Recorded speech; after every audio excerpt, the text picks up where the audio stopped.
بانی پی ٹی آئی کے اہلیہ بشریٰ بی بی ضمانت پر رہائی کے بعد لاہور روانہ، chairman P T I barrister Gohar نے ڈیل کے تحت رہائی کا تاثر مسترد کر دیا۔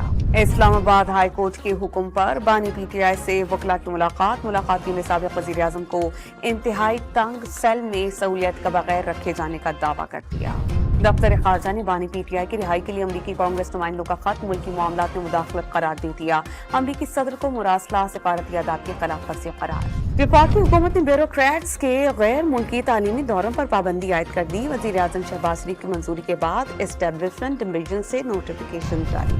وفاقی وزراء علیم خان اور جام کمال نے سندھ کو بلوچستان سے ملانے والے N25 پل کا افتتاح کر دیا۔ بلوچستان کے معاملات درست کرنے کے لیے ہر ممکن کوششیں جاری ہیں، جام کمال کا خطاب۔ وزیر اعلیٰ پنجاب نے شیخوپورہ میں سیف سٹی پروجیکٹ کا افتتاح کر دیا۔ 2 ہفتے کے دوران مزید 5 شہروں میں سیف سٹی فعال کرنے کا حکم۔ بیرون ملک جانے والے پاکستانی پروفیشنلز جرائم پیشہ عناصر کے ہتھے چڑھ گئے۔ اسمگلرز نے 16 اعلیٰ تعلیم یافتہ پاکستانی نوجوانوں کو یرغمال بنا کر تھائی لینڈ سے میانمار منتقل کر دیا۔ انٹرنیشنل فائٹنگ ٹورنامنٹ میں شرکت کے لیے 15 رکنی بھارتی دستہ واہگہ بارڈر کے ذریعے لاہور پہنچ گیا۔ ایونٹ 27 اکتوبر سے شروع ہوگا۔